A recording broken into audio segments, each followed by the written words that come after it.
नमस्कार, जय श्री कृष्ण। आज हम श्रीमद् भागवत को 44वें दिन में द्वितीय स्कंद को 12वां अध्याय पाठ करने जा रहा हूँ।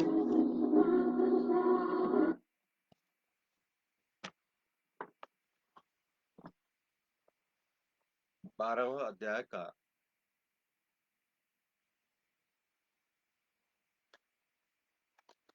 इसमें हम ब्रह्मा का सृष्टि का वर्णन के विषय में श्रवण करते हैं। गायत्री की उपासना करने वाले का सवित्र कहते हैं। ये सवित्र व्रत केवल 3 दिन का ही होता है और बातों का आचरण करने 1 वर्ष पर्यंत ब्रह्मचर्य को धारण करने को प्रजापत्य कहते हैं। वेद ग्रहण तक ब्रह्मचर्य धारण को ब्राह्मण ब्रह्मचर्य कहते हैं। नैष्ठिक ब्रह्मचर्य को बृहद व्रत कहते हैं। यह 4 प्रकार का ब्रह्मचर्य व्रत जानना और जिसका कोई निषेध न करे उस कृत्यादि को वार्ता वृत्ति कहते हैं। आयाचित को शालीन वृत्ति कहते हैं। खेत में तथा दुकानों के नीचे गिरा हुआ अन्न बीनकर निर्वाह करने को खिलोच वृत्ति कहते हैं और चौथी संचय। इन 4 प्रकार की वृत्तियों को गृहस्थ की वृत्ति कहते हैं। और बैखानस अर्थात बिना बोई हुई खेती के अन्न सावा चावल आदि से निर्वाह करने वाले तथा बाल खिल्य अर्थात नवीन अन्न मिलने पर पूर्व संचित अन्न को त्याग करने वाले अमदुम्बर औदुम्बर अर्थात प्रभात में उठकर जिस दिशा को प्रथम देखे उसी दिशा से खाए हुए फल आदि से निर्वाह करने वाले फेनप अर्थात अपने आप पड़े हुए फल आदि से जीविका करने वाले यह 4 प्रकार के वनवासी ब्राह्मण वानप्रस्थ है। अपने आश्रम के कर्म में प्रधान रहने वाले कुटीचक है तथा जो कुछ काम करके जीविका करते हुए ज्ञान को प्रधान ज्ञान सीखते हैं, वो बहुदक है तथा जो ज्ञान में सर्वदा अभ्यास करते हैं, वो हंस है। और तत्व ज्ञान को अच्छे प्रकार जानने वाले निष्क्रिय परमहंस है। यह चार प्रकार के सन्यासी है। इनमें उत्तरोत्तर श्रेष्ठ है। वेद विद्या, धर्म विद्या, दंड विद्या, नीति विद्या, ये चारों तथा भू, भुव, स्व और मह, ये चार व्यारीतियां पूर्वादि मुखों से क्रम पूर्वक प्रकट हुई। ओमकार ब्रह्मा के हृदय से उत्पन्न हुआ।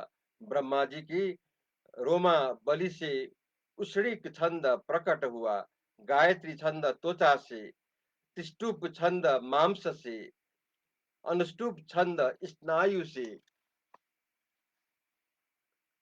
हड्डियों से जगती छंद प्रकट हुआ।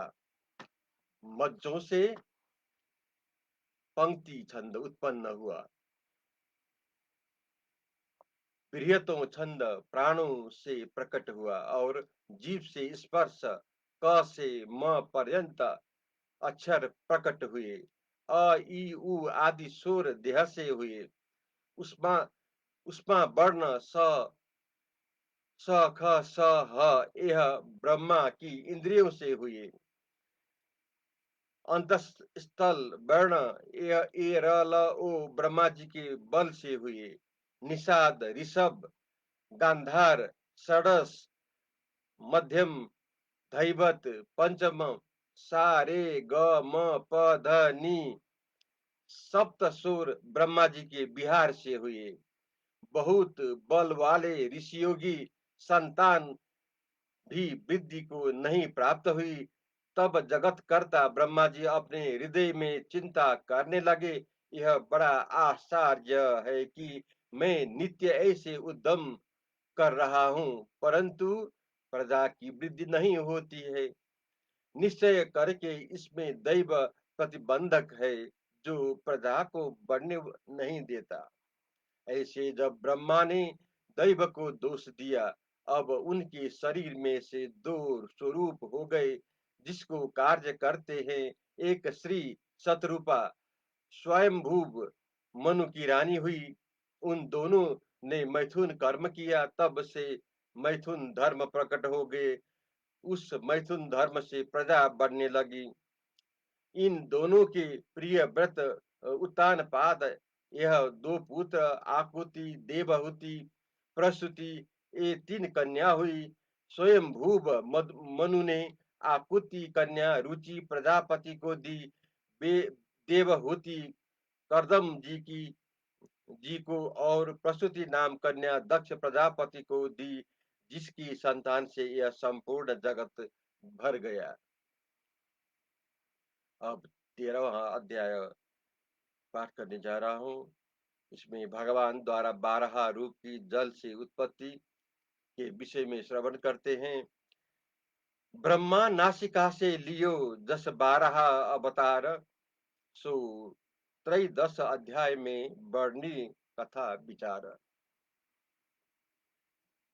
मैत्रेय जी बोले, जब अपनी श्री सहित स्वयं भूव मनु उत्पन्न हुए, तब उन्होंने हाथ जोड़कर ब्रह्मा जी से कहा, हे पिता, मैं तुमको नमस्कार करता हूँ। कृपा करके हमारी शक्ति के अनुसार कर्म करके अर्थ आज्ञा करो। मेरा निवास स्थान और प्रजा के रहने को ठौर बताइए।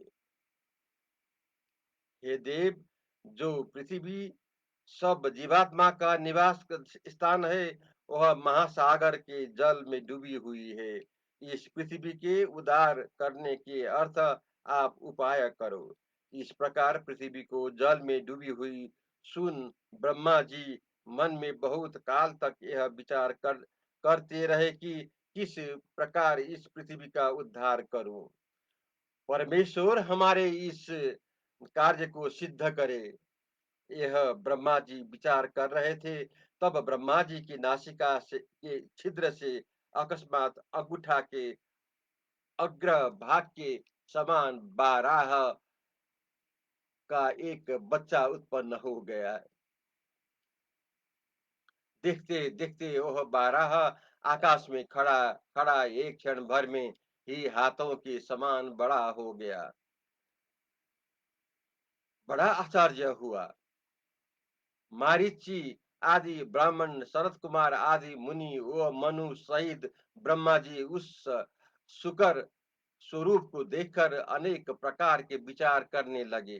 कोई स्वर्गवासी तो नहीं आया, अर्थात बारह बारह के मिस से यह दिव्य जंतु यहाँ कौन आकर खड़ा हो गया। अहो, यह बड़े आश्चर्य की बात है कि मेरी नासिका में से निकला है। यदि थोड़ी देर मेरी नाक के भीतर कहीं रहता तो मेरी नाक के ही टुकड़े टुकड़े हो जाते हैं। अंगूठा के सिर समान से यह एक क्षण में छोटे पर्वत के समान हो गया है। कदाचित हमारे मन को खेद दिखा दिलाते हुए यह यज्ञ भगवान तो नहीं प्रकट हुए हैं। इस प्रकार ब्रह्मा जी अपने पुत्रों को सहित यह विचार करते रहते थे कि इतने में बारह जी बादल के तुल्य गरजने लगे। उस समय घर घर शब्द सुनकर जनलोक, तपलोक, सत्यलोक में रहने वाले मुनिगण परम पवित्र वेद त्रयी मंत्र पढ़कर स्तुति करने लगे। अपने गुणानुवाद वाली वेद वाणी को सुनकर श्री बारह ने फिर गर्जन किया और गजेंद्र समान जल में प्रवेश किया। श्री बारह भगवान स्वयं यज्ञ मूर्ति होने पर भी पशु के समान घ्राण से पृथ्वी को सूंघते, विकराल दाढ़ों वालों होने पर भी कोमल दृष्टि से स्तुति करते हुए ब्राह्मणों की ओर देखकर जल में प्रवेश कर गए और उसी बुढ़ी बुढ़ी हुई पृथ्वी को अपनी दाढ़ से उठाकर रसातल से ऊपर को लाए। उस समय हरि भली भांति शोभा देते थे। वहां हाथों में प्रज्वलित तेज वाला गधा को लिए हुए अपनी ओर आते हुए असह्य पराक्रमी हिरण्याक्ष नामक दैत्य को हरि भगवान ने अपनी लीला से ही जल में ऐसे मार डाला कि जैसे गिराज का मृगराज संहार करे। बारह भगवान ने दोनों दांतों से हिरण्याक्ष का संपूर्ण शरीर चीर डाला। उस दैत्य के रुधिर की किच के बारह जी का कपोल और तुंड ऐसा शोभित था जैसे गेरू को खोदते समय हाथी का मुख लाल हो रहा हो। हे राजन, श्याम वर्ण वाले बारह जी को श्वेत दाढ़ों के अग्रभाग से पृथ्वी को ऊंची उठाकर लाते देखकर ब्रह्मादिक देवता तथा ऋषि लोग हाथ जोड़कर देव मैत्री से स्तुति करने लगे। हे भगवान, हमारा आपको नमस्कार है। हे हे भूधर, बाढ़ के अग्रभाग पर आपसे धारण की भई यह पर्वतों सहित पृथ्वी ऐसे शोभा को प्राप्त हो रही है कि जैसे जल से निकलते हुए गजेंद्र के दांतों पर रखी हुई पत्तों सहित कमलिनी शोभा देती है। पृथ्वी को लोगों के निवास करने के निमित्त स्थापना करो। आप स्थावर जंगम सबके पिता हो, इस कारण आपकी श्री रूप यह पृथ्वी है। हम लिख तुम्हारे हम लोग तुम्हारे साथ इस अचला देवी को नमस्कार करते हैं। हे स्वामीन, आपके बिना ऐसा दूसरा कौन है। जब जगत रक्षक बारह भगवान ने पृथ्वी को अपने शक्ति द्वारा अपने खुरों से मथित जल पर अचल कर दिया। इस प्रकार बारह रूप भगवान पृथ्वी को लीला पूर्वक पाताल से बाहर लाकर जल पर स्थापित करके अपने स्थान को चले गए।